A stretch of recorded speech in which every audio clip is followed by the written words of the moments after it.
Apoşunu çek, maskesini çek. Kahraman silah arkadaşımız Piyade Uzman Çavuş İsmail Karataş'ın şehit uğurlama tören programını arz ediyorum.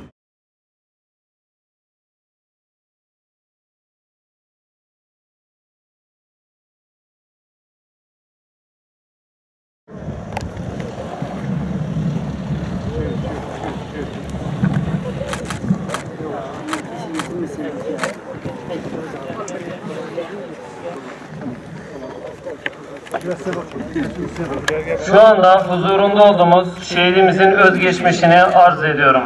Şehit Piyade Uzman Çavuş İsmail Karataş 27 Ağustos 1995'te Şanlıurfa ili Bozova ilçesinde doğmuştur. Şehitler ölü değildirler. Bizim idrak edemediğimiz, bizim anlamadığımız bir hayattadırlar. Cenab-ı Hak nezdinde rızıklanıyorlar.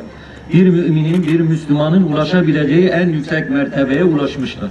Bizi her iki cihanda aziz eyle ya Rabbi. Ya ilahel alemin.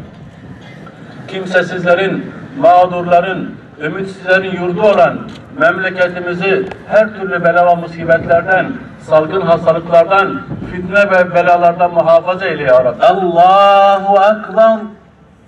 Esselamu Aleyküm ve Rahmetullah. Esselamu Aleyküm ve Rahmetullah. Lillahil Fatiha.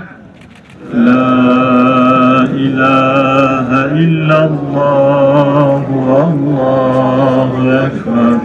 Allahu Ekber ve lillahil hamd.